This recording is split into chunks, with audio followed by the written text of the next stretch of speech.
Hello and welcome back to Microsoft Flight Simulator. Thank you very much for joining me in today's video, and today I'm going to be taking a look, or starting to take a look, at this. Now this is the AV8B Harrier 2, also the AV8B Plus Harrier 2, and also the GR9 Harrier 2, which is a configuration that I'm going to be looking at because I'm from the UK and therefore the GR9 is the RAF variant, and this is also probably the one that is closest to the original Harrier, which is the Harrier jump jet.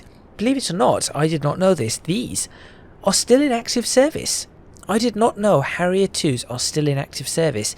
Obviously the jump jets are long retired. That was an aircraft made in the 1960s, whereas this aircraft was made sometime later. I believe it might have been the 1990s. I think when this aircraft was made. This aircraft is by a combination between McDonnell Douglas and British Aerospace, who then became Boeing, or Boeing absorbed McDonnell Douglas, and BAE Systems was British Aerospace plus a whole bunch of other companies that they acquired to create what we now know as BAE Systems. Anyway, that is all beside the point. This aircraft is available on the Just Flights website for £24.99, and in this two-parts video I'm going to spend the first part looking at the specifications of this aircraft, what you need, what sort of computer you need to run it.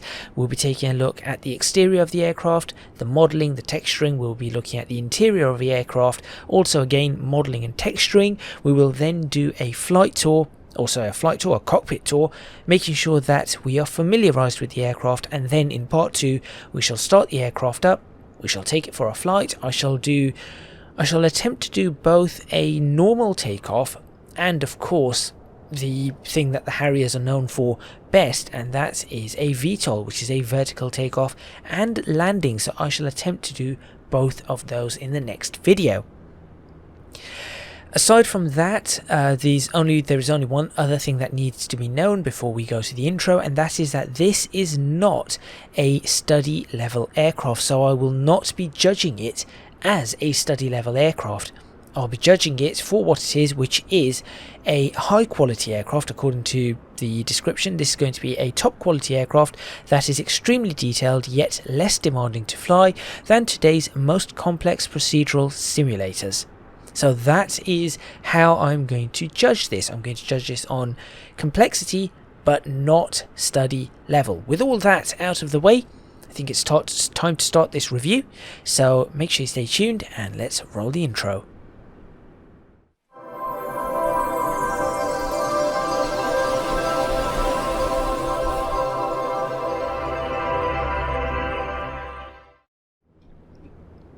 Okay, let's begin by having a quick chat about what liveries are available and which configurations of this aircraft are available with this add-on. So we have 12 liveries. We have the Royal Air Force GR9, which is the one that you're looking at right now. This configuration has 4 liveries. Number 1 Squadron, number 3 Squadron, number 4 Squadron, which is what this one is, which is where I'm also based. I'm also based at Cosingby, which is where I believe that these aircraft used to be based, and 800 Squadron Fleet Air Arm, which I believe may be related to the Royal Navy.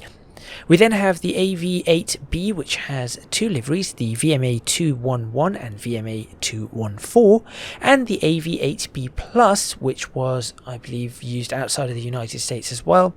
So you had VMA231, VMA231 line, so there's two different variants of that. VMA513, VMA542. I'm just thinking, VMA, whose are they? The Spanish Armada, they used it for the Navy, and the Italian Air Force. So there we go. I'm sure they used Harriers in the United States as well. I'm not sure which one of these are the United States liveries, but there you go. So 3 configurations, 3 configurations, 12 liveries. So let's have a look at this GR9. Now it says here that it is going to have a whole bunch of custom coded animations. There is it's compliance with virtual reality. It has the slime lights, which are just formation lights. I'll point them out to you when I'm having a look at it. It is coded with Microsoft Flight Simulator's native model behaviors, which does mean there are going to be some limitations, because there are some things that Microsoft Flight Simulator have not actually implemented, which could then, obviously that means that they cannot be implemented into this aircraft. So I'm going to gloss over those. If there's something that I know Microsoft Flight Simulator have not implemented that this should have, we will have to wait until Microsoft Flight Simulator implements it, and then DC Designs have said that they will be updating the aircraft, and indeed any of their aircraft, to catch up to what Microsoft Flight Simulator does as and when they do it, to keep it all up to date. So let's take a look at the system requirements before we take a look at the actual aircraft here. It requires Microsoft Flight Simulator, of course. It does not matter whether that's Standard Deluxe or Premium Deluxe. Just remember, when we say Microsoft Flight Simulator now, we're talking about Microsoft Flight Simulator 2020, not Microsoft Flight Simulator 2004, 2002, FSX, which is 2006, or any of the other Microsoft Flight Simulators, and certainly not Microsoft Flight, whatever that was. It does say that it requires a minimum of an i5 4460. Recommended is an 8400. I'll be honest, you'll be able to get way better than that for pretty cheap prices. I would recommend a 12100F if you want to have a decent processor. 12100F will do really nicely, at least until a 13100F comes out. Very, very good budget CPUs. If you have an AMD system, Ryzen 5 1500X, again, you'd be well beyond these. We're now in the 7th gen of the Ryzen 5s, which is, I think they go up in 2, so that's actually the 4th gen. So just be aware that the recommended requirements on these, most machines should be able to surpass that very easily. 8GB of RAM minimum, 16GB recommended. I recommend 16GB as full stop for Microsoft Flight Simulator. You really do need it. A GTX 770, that's an NVIDIA. Again, you should be able to get a 1660, that will do perfectly well. A 2050, a 3050, a 3060, all of those would be perfectly fine. Or an AMD Radeon RX 570. Again, we have all the new Radeon graphics cards, you should be perfectly fine with that. Operating system, Windows 10, of course, because of Microsoft Flight Simulator. Windows 11 will also work with this. Sounds, obviously sound card, speakers and headsets. I'm reading through this, I'm just thinking you really don't need to know any of these. I would recommend a flight stick. Try not to fly this with a keyboard, although a gamepad controller, that could also work. And about 1.5GB of hard drive space. It really is not a lot.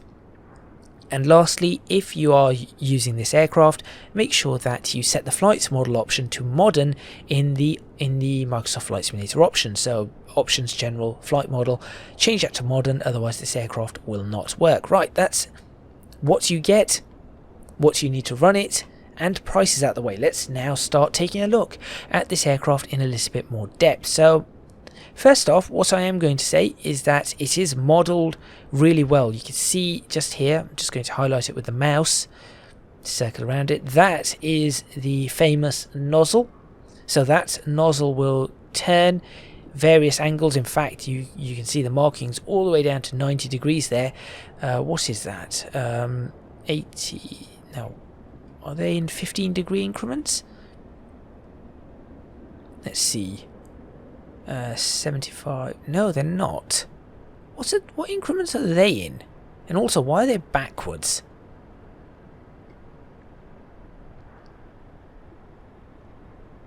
Interesting. Actually, yes. Okay, I see what they're in. They're in 7.5 degrees. 7.5 degrees, 15 degrees, 7.5. Yeah, okay, that's fine.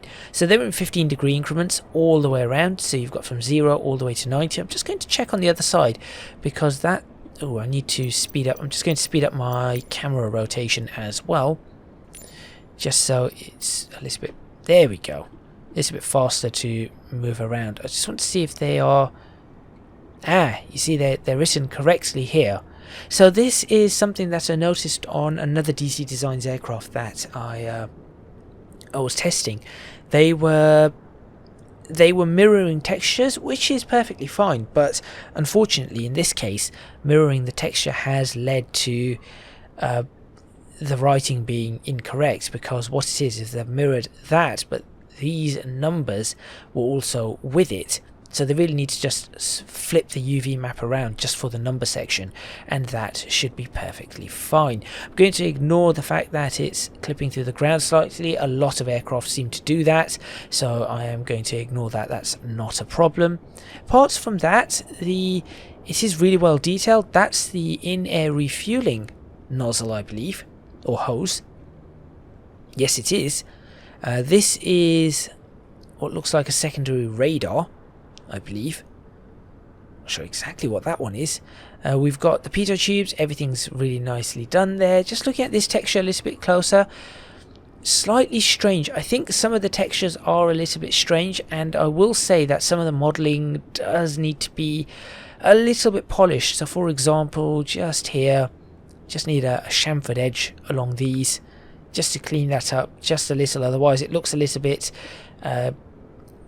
too sharp. Just slight chamfered edges and you're alright. But in general this looks very much like a Harrier. It's very recognisable. Nothing obvious that looks incorrect. Here are the slime lights, by the way. These over here. These are all slime lights. So they are used for, there's another one. They are used for formation flying. I believe they're all greeny colour, and you use that for formation flying. I'll show you once the aircraft is switched on. Beacon lights look good. Just looking at perhaps the taxi lights, anything like that. Again, I think the textures just need to be, on the taxi light they're really good. On the landing light at the front, perhaps a little bit of improvement required there. Wheels are all fairly nicely done. I think there's a slight reflection mapping mismatch here. So you can see that half the wheel has got a reflection map on it. The other half of it does not seem to have that. And I have seen issues like that before when I've been doing modelling myself. So I can understand how something like that could be caused, but I think that should be fixed. Otherwise, there's only one other thing that I think, in fact, I do like these scratches. These are really nice. All these scratches on the reflection. There's a decent bump map there. In fact, there is one thing that I would say about this bump map that would really set this aircraft off. I think it's one of the big things that could really make a difference to this aircraft, and that is if you bump map these hatches, these rivets, bump map them, and suddenly the aircraft will see. At the moment that looks very flat. Add a bump map onto that, and I think that will really set the aircraft off. And I do think that the canopy in this area does need a fix, because that is, I'll be honest, I'm not happy with that. This bit here, so I do think that needs a fix. I don't really care about the pilot inside not being a jet fighter pilot, although I'm pretty sure that's not my pilot character, that's a co-pilot. Never mind, but I'm not really fussed about that one at this point in time. That's not really that important. But overall, I think all that we really need here is a bit of smoothing, and just looking at a few things that may not be. So for example, see, there's a texture mismatch there and a texture mismatch just here. Just taking a look at them, because at the moment it just looks a bit, everything looks flat, and you just need to add that bump map in with the rivets, or even if not with all the rivets, just these main panel areas. Just add a little bump map there just to break the texture a little, and I think that will really help. I definitely think that will. This aircraft, if you purchase it from the Just Flight's website or a third party, not Microsoft, you will be able to add armaments to it. So they will, as you change your, in fact, if we have a look here, if I just put on an external fuel tank, you will see that if I put on the right external fuel tank, there we go, the left one, you will see that they will appear. And indeed, you could do that with any of the weapons, and they will also hopefully appear when I get them right. 190, so what? Let's say, will it appear? Well, they're supposed to appear anyway. I think if you hit the right mass, then it will appear, just like the fuel tanks did. So you can do that, but if you purchase it from the Microsoft Store, it will not work. So just bear that in mind. Apart from that, I think that is the exterior covered. It's okay. The modelling is good in general. There are places where it needs to be improved. The textures need a bit of improvement. That is my assessment for the model, or for the exterior modelling. I'll give it an 8 out of 10. The only bits that, oh, actually a 7 out of 10. The bits that need to be fixed, all of this, fix that, and it might be an 8, 9 out of 10. Things need to be smoothened up, but 7 out of 10 for that. Texturing, I will give it a, well, let's see, how close can we get to these textures? Some of these textures we can get really close to, like the one that reads fire panel. So what I feel like has been, what I feel has been done is that there are two levels of textures. You've got these decals and then the normal textures. For the decals, they are high quality. They are really high quality, as you can see. Very, very impressive. Like, you can look how close I can get to that. If I'm that close, that is very impressive. So for the decals, I will give you a 10. That's fantastic. For the overall textures on the outside, unfortunately, I have to give you, I think, probably a 6, really. It does need to be improved. You did say, it does say top quality, and this is not what I would call top quality. I'd fix up the modelling, fix up some of the texturing, just add the bump maps just around these. It doesn't even have to be on all the rivets, that could take time. Just around these, and I would say then you're up to a really high quality. Okay, now that we are inside, much better overall than the outside. I've opened the canopy so we can have a look. I am going to be a little bit nitpicky. I did notice that the glass seems to be sticking out over here, so that needs to be fixed. There are still a few modelling issues, but overall it's not bad. I'm not going to say that this is the most detailed, but it certainly is not the worst. It's decent. I'd give this a 7 out of 10. Textures could be a little bit improved, but everything that you need to see, for example here, you'll notice that, but everything that you need to see is there. Absolutely everything you need to see is there. It's clear. Everything apparently does work in this. All the buttons apparently work, but in Microsoft Flight Simulator, a lot of them do not have any functions yet, so I'm not going to dock off any points for that. Let's have a look at what they say in the manual about all of these various different controls. Now, I am unfamiliar with the Harrier. I am completely unfamiliar with the Harrier. As an aircraft, seeing it fly, yes, I'm familiar with that, but as an aircraft that I have flown, not happened. So let's start right here on the main panels, and I'll just go through these. I'll see what is and is not familiar to me and have a look at what is and is not said in the manual. So a bit of a cockpit tour here. We've got a multifunction display over on this side with some weapon switches below it. Okay, so those are weapon switches all the way down there. We have, that looks like an auto guidance button, a vertical and short takeoff and landing button. I have no idea what these are until, I suppose, once they start up we shall see them. So this multifunction display probably contains some information about the aircraft, probably a computer of some sort, fuel information, all of that. In the middle we have what do we have here? It's just a control panel. It looks like communications, international friend or foe, TACAN. Okay, perhaps you can put in radio frequencies, things like that here. Maybe I should just switch on the battery and have a look at this. Here we go. Okay, what do we have? TACAN, international friend foe, that's transponders. Okay, a beacon. We've got some engine life. Yes, okay, there we go. We've got some information here. Menu button works. Apparently there's a... Is there a button down at the side? Really? How do I move there? There we go. Image. Oh, okay, that's really cool. It's taken an image of what's in front of me. That's cool. I will give it that. That is pretty cool. The image looks a bit funny. How do I go back, though? Go back to the menu.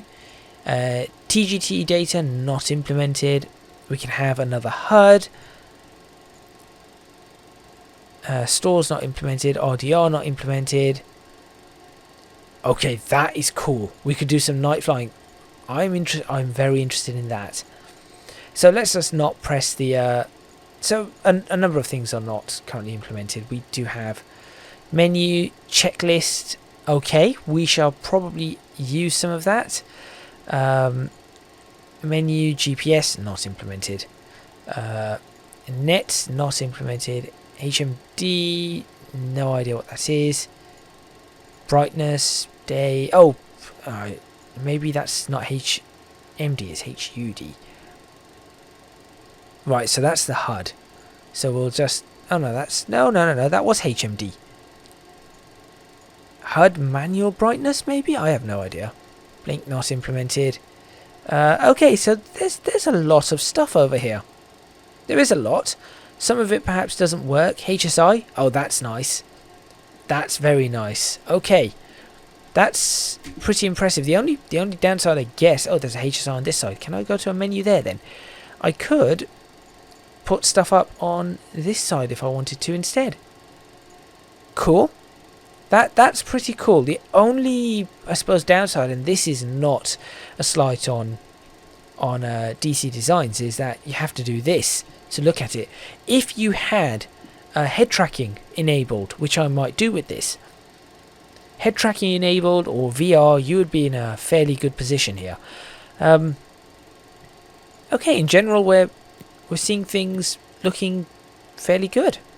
Great. Let's go back to the menu. We could go into that, and then over here, I suppose we could go into menu, and do you have to move over? You'd have to move over to bring up not implemented. Okay, there's a lot of things unfortunately not implemented, but that's not too much of an issue. It's a Microsoft Flight Simulator thing. So there we go. We have the battery up. This is probably not how this aircraft should be running for too long, so I will probably end up switching off the battery at a later time if I do not finish this very quickly. So looking at this, we have two computers, two multifunction displays, which I've just shown with a whole bunch of information. We've got some information over here. Could I put a distress beacon in? Yep, there you go. That's a transponder code. So these are transponder codes that you can put in for IFF, like that. TACAN, you can go... that shows some TACAN information. That just gives you your various different military VOR stations. So that's just their navigation stations. Weapons doesn't do anything. I don't know what AWL is. Oh, that's a frequency. Okay. Don't know what that is. Don't know what beacon does. That's fine. We've got a few things. Then we've got an emergency one over here. Great. Things that at the front that are also probably fairly important. This over here, if we just move over, this gives us some information here. H2O level, RPM. So this is all engine information. Stabilizer trim, I guess. FF fuel feed. JPT, not sure. Jet power turbine? No, I have no idea. Ducts duct temperature, I'm assuming. Nozzle for so that's that nozzle that I was talking about outside. That gives the Harrier its distinctive look, design, and the vertical / short takeoff and landing capabilities. This is really important, and when we're flying, I will show you exactly how that works. Let's move slightly down here and take a look at the rest of this. So we've got some fuel information here. We can look at all the various different fuels. So we've got outboard fuel, inboard fuel, wing fuel. Actually, no, sorry, that's int. No idea. Wing. That's outboard. That's outboard, I think. That's inboard. Wing, int, total fuel, feed, fuel feed, I guess, and I guess that's just a test. So I suppose we can leave that on that for now. Then we've got basic information over here. Oh, we could change the HUD brightness. Aha! This is where you change your HUD brightness. Great. And perhaps do something with the HUD there, because that's doing something there. Yep, that's fine. Barometric or barometer, and then you've got baro and radar altitude, video brightness and contrast. I wonder if that works. That'll take a long time to bring through. I'm not sure that's actually doing anything, but it's fine. That's still cool. I still think that is really cool. We've got a artificial horizon here, so attitude indicator. We've got an altimeter. We've got a vertical speed indicator, an angle of attack indicator, some additional, looks like weapon controls over there. That's a speed indicator. I believe that looks like that's in knots. Yes, it's multiplied by 100, so 0.5 times 100. So yeah, 50 knots, 100, 150, so on and so forth. No Mach indicator here. We've got brake hydraulic pressure over here. Accumulator, I'm not sure what that one would be for. Canopy locked, unlocked. We've got our annunciator panel there. We've also got some annunciator warnings over here, or lights over there. Down on this side, that looks like a stopwatch, which, oh, that's sad. That doesn't work. That is sad. We've got a H2O lever for something. I'm not sure. That's our landing gear information. So, I don't know, N, left, right, nose, mid. Yes, I suppose there is a mid landing gear over there. Flaps, interestingly enough, you can bring them up to cruise, but you have to do that for some reason manually. I cannot do it with my flight controls. It only goes between auto and STOL or STOL, which is fine. Anti-skid, you've got the anti-skid there. You've got your landing gear over here. That, I believe, may be the emergency landing gear there. No, that's the emergency landing gear there. So you rotate and pull. It doesn't work. This one is, of course, the standard landing gear. You've got your RPS, which is your rudder pedal shaker, and your controls over here. So I believe that is a rudder pedal shaker. That must be the yaw damper. Trim is marked over here. You've got a whole bunch of extra bits here, which I'm not entirely sure what this all actually does. I think this is some sort of autopilot system, because we've got an altitude hold there. Q feel, not entirely sure. Yaw damper, I guess that is the yaw damper, or yaw hold, roll hold, pitch hold. Maybe this is so you can hover your aircraft. I have a feeling that might work with aircraft hovering. So quite fancy over there. There's that JPTL. So we saw a JPT on that side. So what does JPTL mean? I'm very interested about that. We have a parking brake over there, which interestingly enough sort of it's difficult to then, I suppose if you're up here, it should be easy to then see, right? Ah, that was weird. Oh, that's nice. That's like a HUD whilst you are like a helmet HUD. Oh, that's clever. I do like that. That's a bonus points there. Definitely bonus points there. This is your nozzle control. Now for that, the way I figured out that this works, so when I was just testing this to make sure I knew what all the controls were, I actually have this on, I think this is my mixture lever. So that it uses the mixture lever to move the nozzle, which is clever. That's really cleverly done, because it means that you do not have to find and assign a custom control. So again, bonus points there, very well done. Seat position adjustments over there. We've got some fuel pressure pumps and all of that kind of stuff here. We've got our lights over here, so that's all those lights. H2O dump there, oxygen, switching that on, and then I believe that's your engine controls at the back, where they seem to have it for a lot of aircraft. On this side we've got our instrument panel lighting, our flood lightings, and all of that.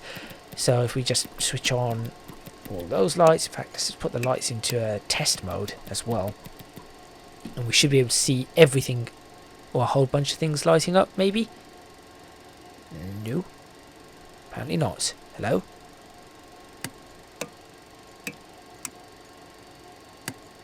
Okay, well, lights test does not seem to be doing anything. And then you have your APU over here, your battery controllers, APU down this side, and your radios over here. Pretty simple stuff down there, military radios. And you've got controls for your covers and chocks to be deployed or not deployed right there, which will have an impact on what is outside. And that is essentially the entire aircraft.